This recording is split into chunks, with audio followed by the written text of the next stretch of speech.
Live cities की night bulletin दिन भर बिहार में आपका स्वागत है। मैं पूजा प्रिया। सबसे पहले आज की सुर्खियों पर एक नजर। सीएम नीतीश ने छठ महापर्व से पहले विधायकों को दिया बड़ा तोहफा, सौंपी आवास की चाबी। नीतीश कुमार ने छठ घाटों का किया निरीक्षण, पीठ और पैर में लगी चोट भी दिखाई।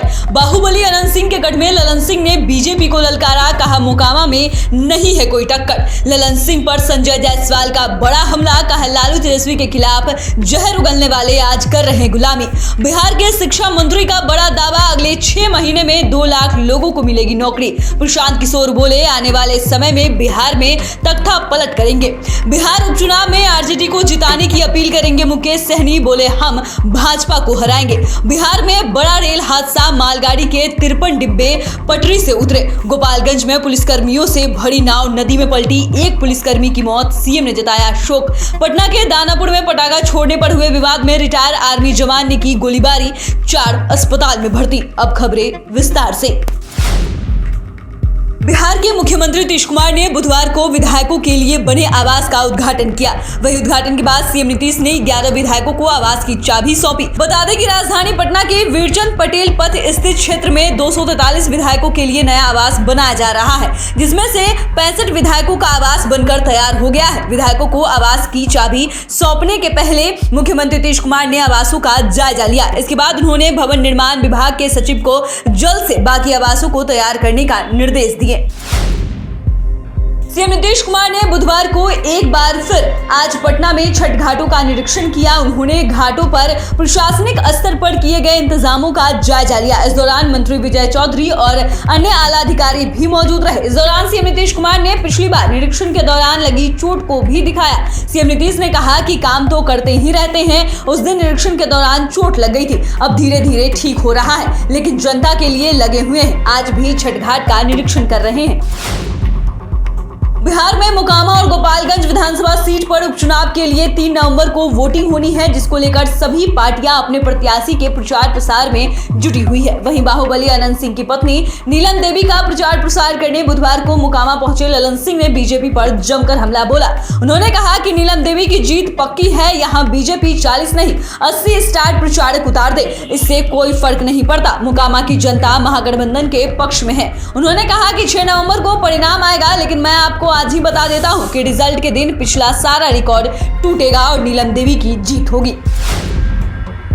बिहार में मोकामा और गोपालगंज की 2 सीटों पर होने वाले उपचुनाव को लेकर महागठबंधन प्रत्याशियों के प्रचार में जुटे ललन सिंह पर बीजेपी अध्यक्ष संजय जायसवाल ने बड़ा हमला बोला है। उन्होंने कहा कि कल तक जो ललन सिंह लालू और तेजस्वी के लिए जहर उगलते थे, आज उनकी गुलामी करने को विवश हो गए हैं। उन्होंने कहा कि ललन सिंह के लिए लालू और तेजस्वी त्वमेव माता च पिता त्वमेव की तरह हो गए हैं। कल तक जो ललन सिंह, लालू और तेजस्वी यादव को भ्रष्टाचारी और न जाने क्या क्या कहा करते थे, आज उनकी गुलामी कर रहे हैं।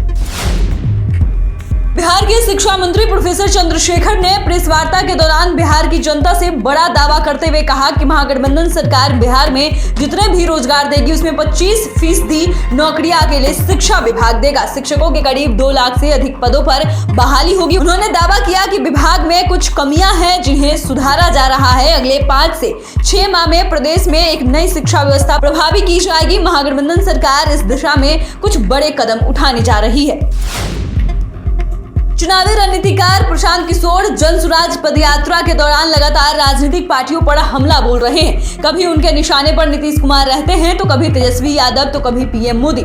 इस बार प्रशांत किशोर ने एक बार फिर महागठबंधन सरकार पर हमला बोला है। उन्होंने कहा कि आने वाले समय में बिहार में तख्ता पलट करेंगे और एक सशक्त सरकार देंगे। प्रशांत किशोर ने विकास और भ्रष्टाचार के मुद्दे पर सरकार को जमकर लताड़ लगाई। इसके साथ ही उन्होंने अपनी पार्टी बनाने का भी संकेत दिया। पीके ने कहा कि देश में 6 मुख्यमंत्री मेरे अभियान में मदद कर रहे हैं और अगर पार्टी बनाता हूं तो इसके लिए सबसे बड़ा क्राउड फंडिंग का अभियान चलाऊंगा।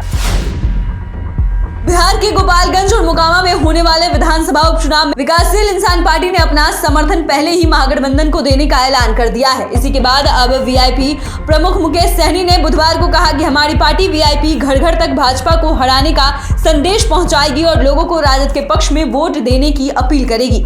उन्होंने कहा कि इन दोनों ही विधानसभा क्षेत्रों में पार्टी की तरफ से एक संदेश पत्र भेजा जा रहा है। हमने गोपालगंज में चुनाव लड़ने का निर्णय लिया था और इसकी तैयारी भी की थी, लेकिन बाद में हमने ये निर्णय लिया कि चुनाव नहीं लड़ेंगे और भाजपा को हराएंगे।